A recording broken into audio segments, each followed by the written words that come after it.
All right.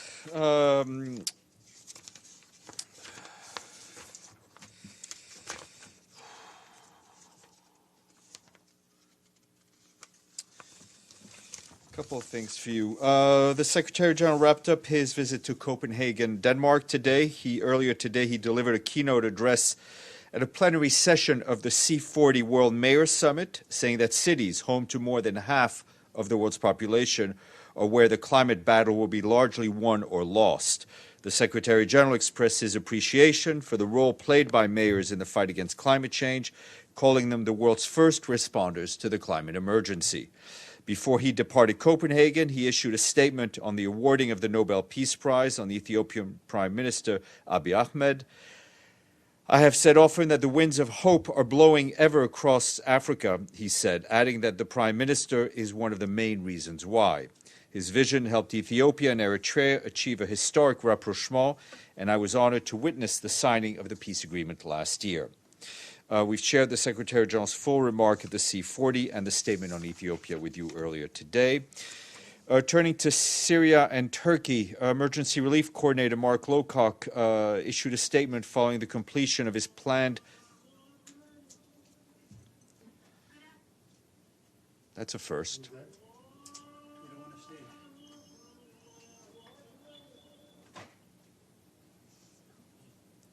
I didn't think it was, Evelyn. Some high holy days are already passed. Yeah. No, I know. We've. Sorry. All right. Let's continue on.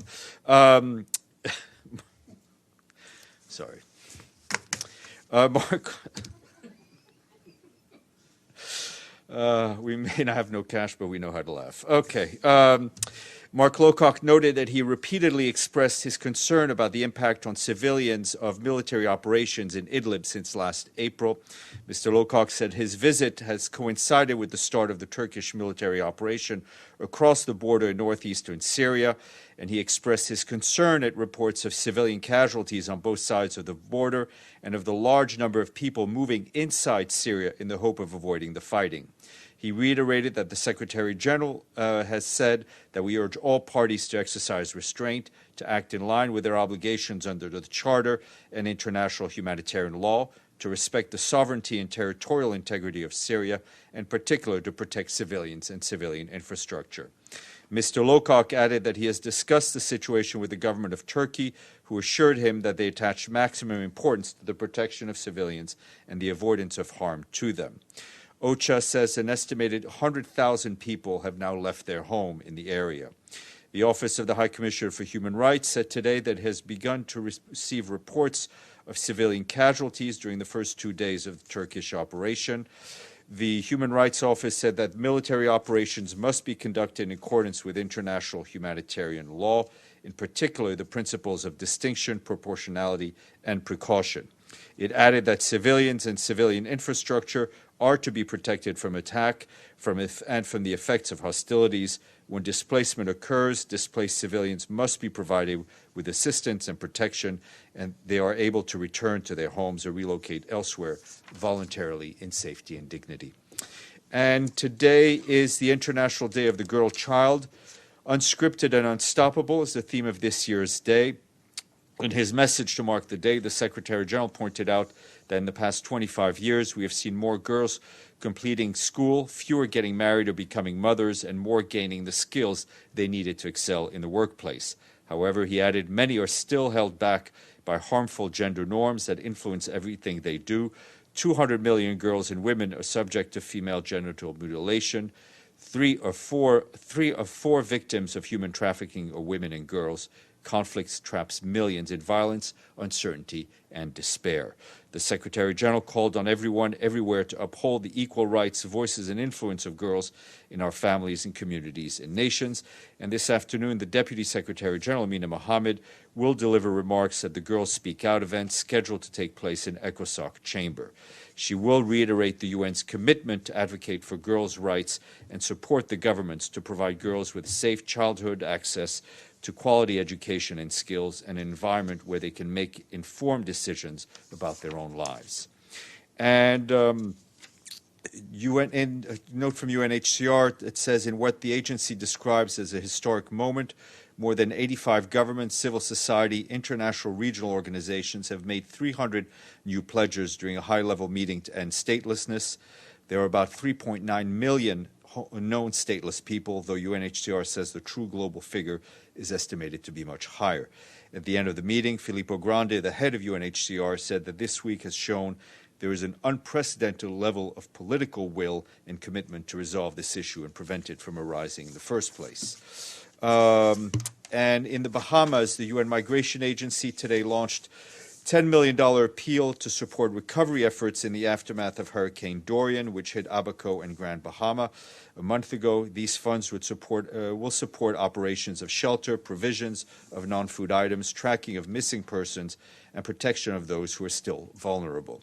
IOM is already supporting the Bahamas with debris removal in Abaco. The agency says it is removing over 100 cubic meters of debris daily in coordination with the government. The government has also formally requested IOM to support and relocate Bahamian citizens stranded in the U.S. after their evacuation following Hurricane Dorian. And lastly, to stay on the money issue, Sri Lanka is the latest country to pay its budget dues in full, bringing us up to 131. And I had an answer on your question on Ethiopia and the dam. I can tell you that we've been following the developments regarding negotiations over the Great Renaissance Dam very closely. We hope that the parties will reach a mutually agreeable solution. The UN stands ready to assist in any way it can in agreement with the parties. James. A question on the Turkish military operation. As you've seen in the Turkish ambassador's letter, he invokes the UN Charter and Article 51. As the Secretary-General is the guardian of the Charter, does he believe this is an act of self-defense? It is not up to the Secretary-General to interpret, it is not the role of Secretary-General to validate or not validate the ambassador's letter, which is also sent to the Security Council. No, I'm asking him about the Charter. He knows what's in the Charter. No, he knows it. I know he knows what's in the Charter. So he must know what an act of self-defense is. I will refer you to my previous answer. Yes, sir. Thank you, Stéphane. Stéphane, on this 8 million Kashmiris still incarcerated by India, there was a question earlier of whether there's any help going to them, to medical help and so forth, and you had said that there will be an answer later on. Is that true? And is there going to be any assurances or help to these people incarcerated for almost more than 2 months? Let me check. I thought the answer had been provided. Let me check. Yes, Edie. Thank you, Steph. Also on the Turkey-Syria issue. Has the Secretary General been in touch with the leaders? Is he trying to perhaps promote dialogue, as some members of the Security Council have mentioned? Yeah, I mean, as I said, as we've been saying, contacts have been had at various levels. Mr. Lowcock was meeting, was obviously had a pre-planned meeting to Turkey, but obviously raised points on behalf of the Secretary General with the Turkish authorities. On that specific issue of on the current situation. Yes, ma'am. I've heard lots of expressing concerns about Syria, but I can find explanation why there is no any condemnation of what happened, especially for killing kids by Turkish regime. We have always stood against and condemned any targeted killings of civilians. Doesn't happen. That's what I have to say. On that note, hopefully we'll be here tomorrow. Oh, James. Yeah. Oh, God, good. God help me. The Secretary General's in Europe. It's only a relatively short flight time from Copenhagen to Ankara. He could do it in 4 hours. We've seen the NATO Secretary General go to Turkey. Why, you said there's some dialogue going on at various levels. Why doesn't the Secretary General just get on a plane? I think the Secretary General, listen, and I don't mean this in relation to the Secretary General of Turkey, of NATO, who has different responsibilities. Turkey is a NATO member, and I'm not on top of his travel schedule if it was planned or unplanned. Secretary General of the UN has a different role. He is not looking to. He is looking to see how best we can deal with the humanitarian crisis. He is looking how best we can support the political process. Let us not forget there is a political process, UN facilitated process led by Mr. Pedersen.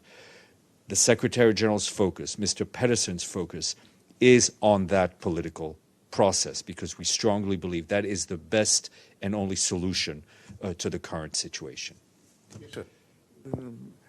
Do you have any idea as to when there will be an assessment by the United Nations humanitarian agencies to give some sort of relief to the incarcerated Kashmiri people? As I said, I was trying to get you some answers on what UN agencies How are long present will it in take, Kashmir. I will get you an answer as soon as I can.